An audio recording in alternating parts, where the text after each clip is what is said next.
Stop for a second and put down that bag of soil.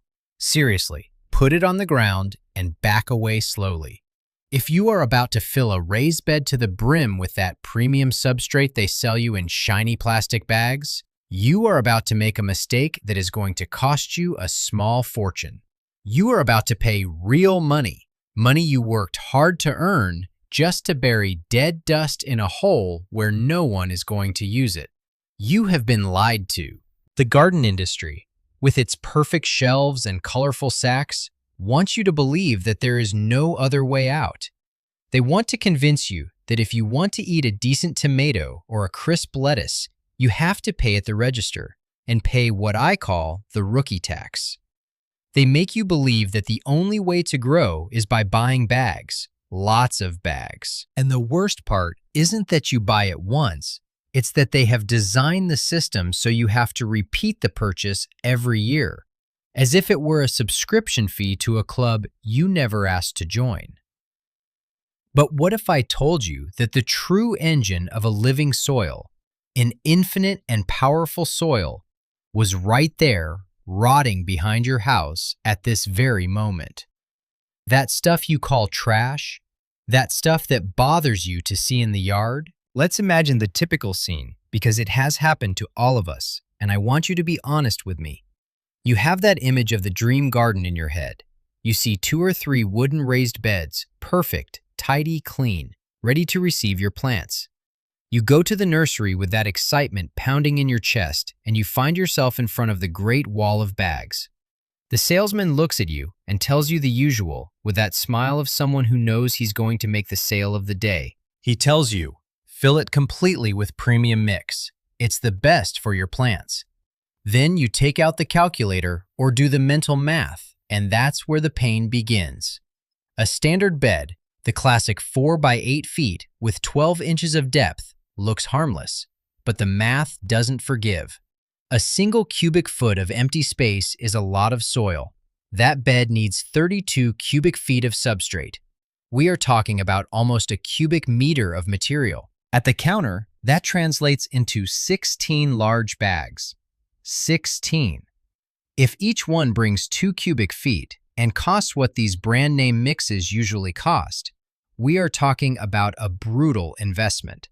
By the time you loaded the bags into the cart, arranged them in the yard, sweating bullets, and opened the first one with a knife, nearly $200 are already gone.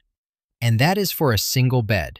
If you want another one, the price doubles in the blink of an eye. Suddenly, the home garden that was supposed to be a way to save and eat healthy starts to look like a luxury project reserved for people who have money to burn.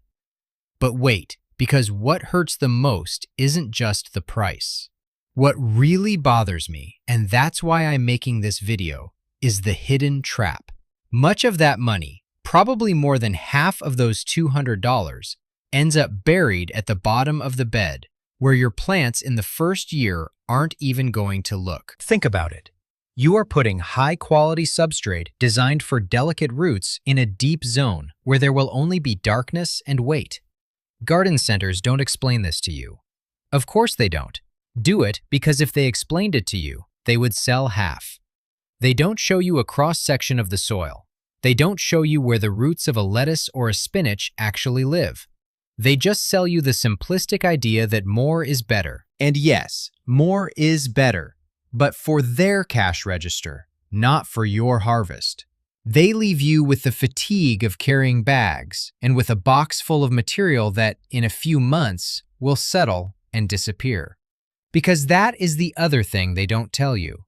That bag substrate is pure peat and air. It looks like a lot of volume when you buy it, but water it twice and you will see how the level drops.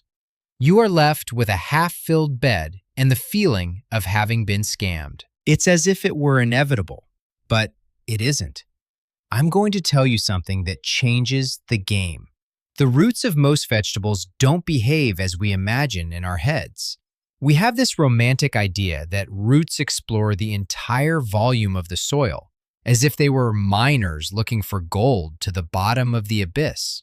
But in practice, biology is much more efficient and lazy than you think. Most activity happens up top, on the surface.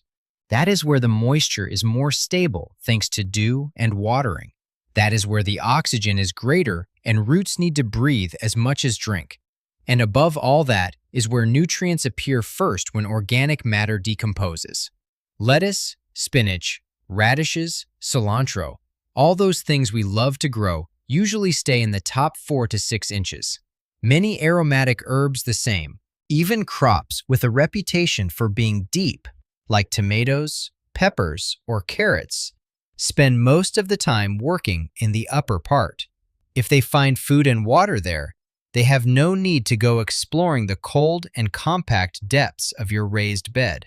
If at the end of the season you are curious enough to pull up a mature plant and check its roots, you will see the same thing again and again.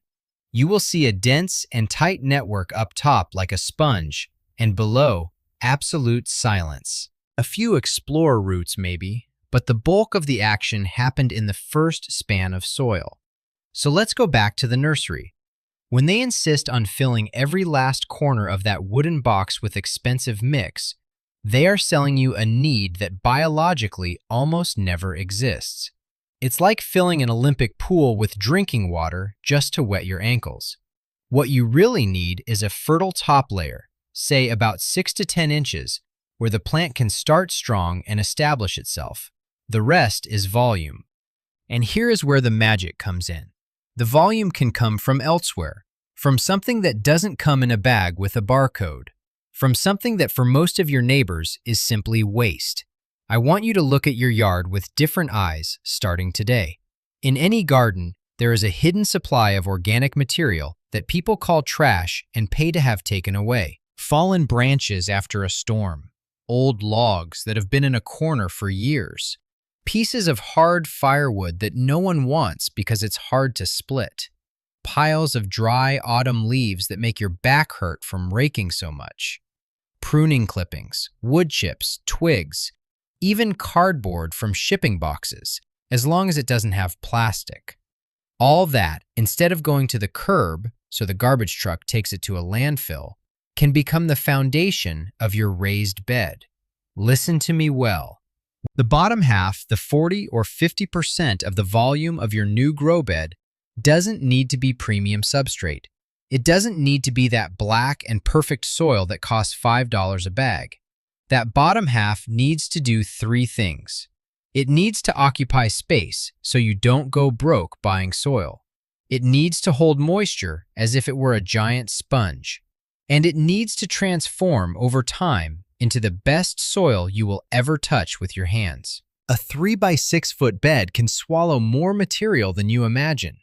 A couple of medium logs from a fallen branch, a few wheelbarrows of dry sticks, a thick layer of well-compacted leaves.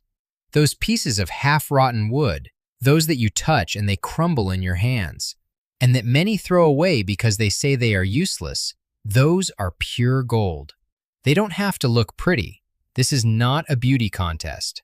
They just have to be untreated wood, no paint, no varnish, no strange chemicals. If you were ever gifted scraps from a pruned tree in your neighborhood, there you have half of your bed without spending a single dime.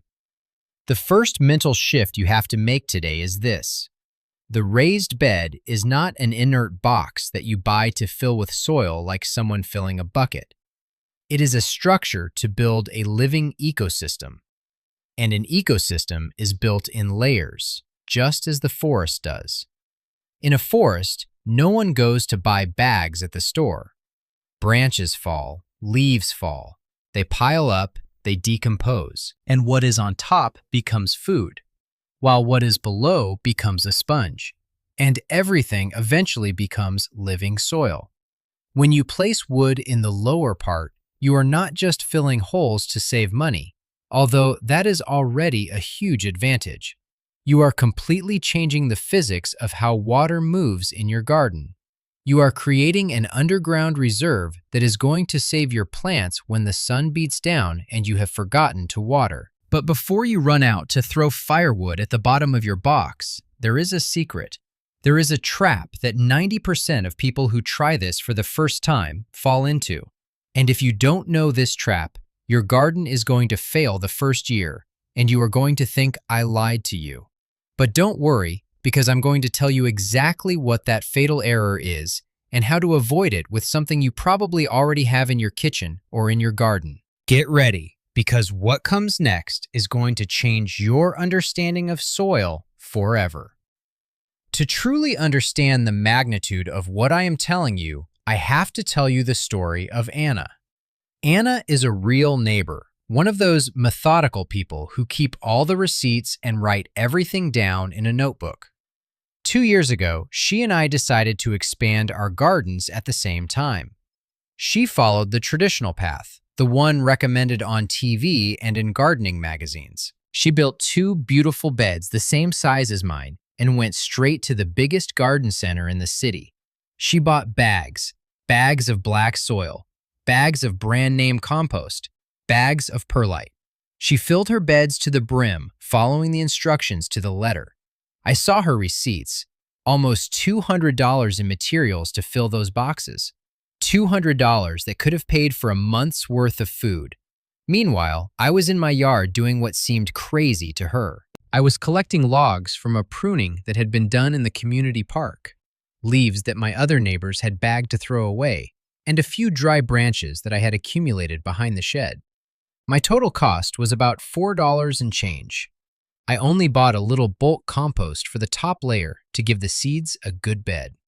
Anna laughed. She told me, with good intentions, that wood was going to steal nutrients from my plants, or that it was going to attract pests. But the real test didn't happen that day. The test came in July. That year, we had a brutal heat wave. A whole week without a drop of rain, with temperatures that made the air dance above the asphalt. Anna's plants started to suffer on the 3rd day. Even though she watered religiously every morning, by noon her tomatoes were sad with drooping and withered leaves begging for mercy. The bag substrate she had paid so much for had turned into dry dust. The water passed through it as if it were a colander and was lost at the bottom, leaving the roots thirsty. Anna was frustrated.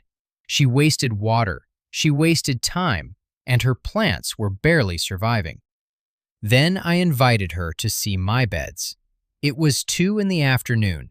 The sun was punishing hard, and my plants were upright, green, and turgid as if it had just rained. Anna couldn't believe it. She took out her moisture meter, that gadget with 2 metal prongs, and stuck it in my soil. The needle jumped almost to the maximum.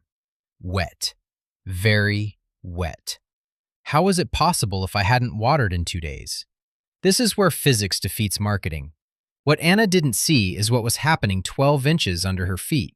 Those rotten logs, those pieces of ugly wood that I had buried, were not dead. They had turned into a massive sponge. Wood has a cellular structure designed by nature over millions of years to transport water. When you bury wood, that structure doesn't disappear. It fills up with the spring rains and the first waterings and holds that moisture with impressive force. Decaying wood can absorb several times its own weight in water. It is a reservoir. It is a biological water tank. When the July sun hits the surface and dries out the first few inches of soil, a phenomenon called capillary action occurs. The moisture trapped in the logs below starts to rise slowly upwards, attracted by the dryness of the surface. It's as if your plants had an underground automatic watering system that works for free. In Anna's bed, the water was gone forever. In my bed, the water stayed, was stored, and came back up when the plants asked for it. That season, Anna spent double on water and harvested half. I watered half and harvested double. And all because I understood that soil needs structure, not just dust in a bag. But water is only the first half of the miracle. The second surprise is something almost no one mentions, and that is temperature. Soil thermodynamics. When wood and leaves start to decompose down there, it is not a passive process. It is a slow fire, literally. The microbes, bacteria, and fungi that are devouring that carbon are releasing energy in the form of heat. It is the same principle that makes a compost pile smoke in winter. In the first few seasons, a bed with a thick core of wood acts like a floor with radiant heating. My measurements showed that my soil was several degrees warmer than the native soil at the start of spring. Do you know what that means for a seed? It means the difference between rotting in the cold or germinating with explosive force. My tomatoes and peppers started 2 weeks earlier than Anna's, not because I had a better touch, but because my plants had warm feet thanks to the wood that was slowly burning below. That warmth also acts as a buffer when a treacherous cold night comes, one of those that kill tender shoots. The bed releases that stored heat and protects the plants. It is a slow and constant engine that works for you 24 hours a day. And now, let's talk about life, because this is where the story gets really interesting. Bag mix can look dark and rich when you buy it, but it is often a sterile product.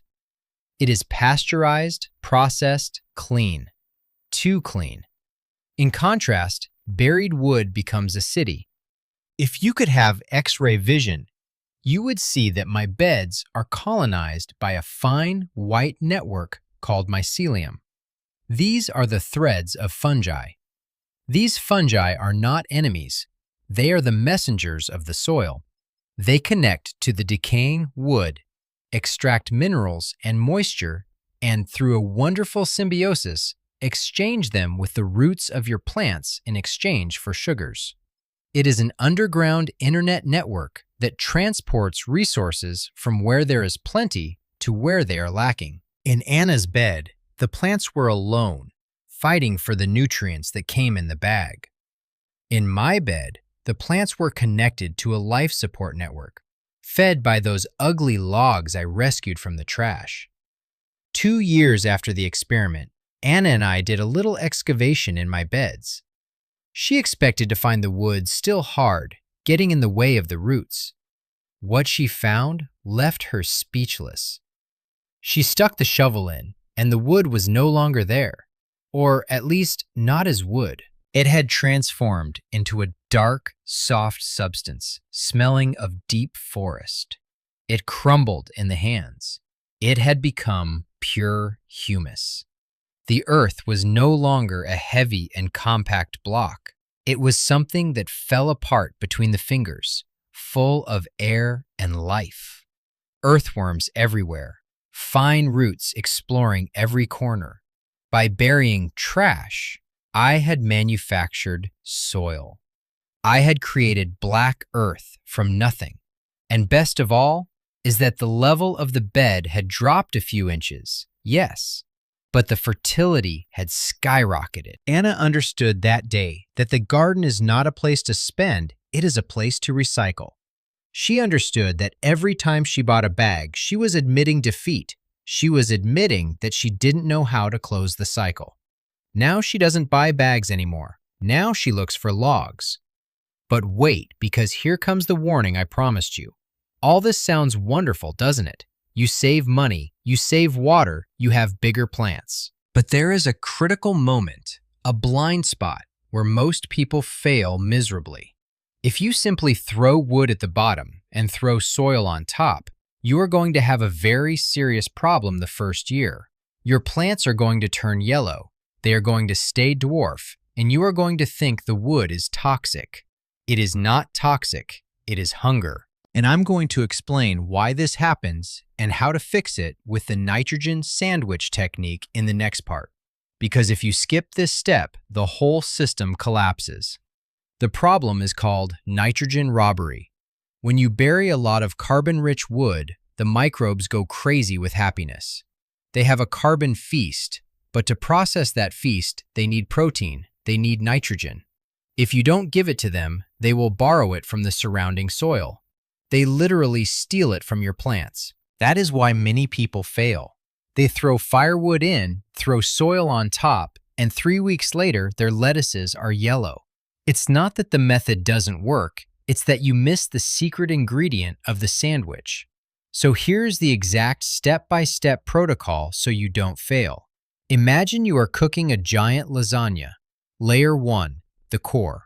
Fill the bottom 40% of your bed with those logs and thick branches.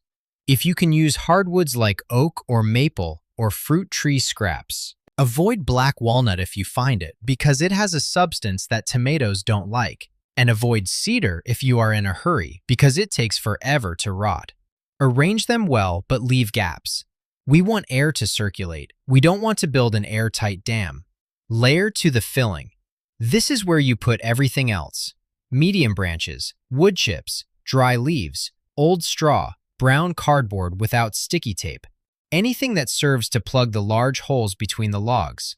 Step on this layer. Climb on top and jump a little. Don't obsess, but compact it so the earth doesn't sink suddenly in the first rain. And now, pay attention, because here comes layer 3, the one that saves your harvest. The nitrogen mattress. Just above the wood, before putting the soil, you need a layer of 2 to 4 inches of green material or manure. Fresh grass clippings, well composted, cow or horse manure, kitchen scraps, or even a granular organic fertilizer if you have nothing else. This layer is the advance payment for the microbes. When they arrive to eat the wood, they will find this nitrogen and will have no need to steal anything from your plants. It is a biological bribe, and it works wonders. Finally, layer 4, the VIP zone. The last 6 or 8 inches are for your good substrate. Mature compost, leaf mold, or that mix you like. That is where the roots will live for the first few weeks while the system below activates. And that's it. You have built a biological reactor. Now, many people ask me, hey, but what happens when the wood rots? The level will go down, right? Yes, of course it will go down. And that is a good sign. It means the engine is working. The solution is ridiculously simple. Every spring, instead of buying 16 bags, you just buy 1 or 2, or better yet, use your own homemade compost and top it off. It's like putting frosting on a cake. You feed the system from above, just as the forest does with the leaves that fall every autumn. Another frequent doubt is the fear of termites. Listen, if you build this right against the wooden wall of your house, you are asking for trouble. But if you do it in the garden, away from the structure, the risk is minimal. Termites and other decomposer bugs are going to be there, yes, but they are doing their job, turning dead wood into living soil. They are not going to leave the bed to eat your house if you keep a safe distance and keep the surface covered with mulch. And speaking of mulch, that is the final touch. Never leave the soil naked. Always cover your soil with straw, leaves, or wood chips. That prevents the sun from evaporating the water you worked so hard to save and protects the life we just invited. In the end, this method is not just about saving a few $100s, although no one dislikes having extra money in their pocket. It is about recovering common sense. If you have a garden, you already have waste. If you live near trees, nature gives you material every year. If you don't have any, ask your neighbors. There is always someone paying to have their branches taken away. That which ends up in black plastic bags heading to the landfill can be the foundation of your food. You don't need to buy infinite soil. You need to build it. The most ironic thing is that when you understand this, the fear disappears. The raised bed ceases to be that fragile box that depends on your credit card. It becomes a system, a small, miniature, edible forest where the death of the wood sustains the life of the tomato. And when the price of substrate goes up, because it will go up, or when water gets expensive, this system protects you. So the next time you see a fallen branch on the street, don't look at it as a nuisance. Look at it as the first brick of your living soil. The next time you gather leaves, don't think of trash. Think of sponges. Think of carbon. Think of structure. Sometimes the most fertile garden doesn't start at the nursery with the card in hand, but in the forgotten corner of the yard, where what others throw away accumulates. Dare to fill the bottom with wood, and tell me how it goes. See you in the next video, where we will continue turning waste into harvest.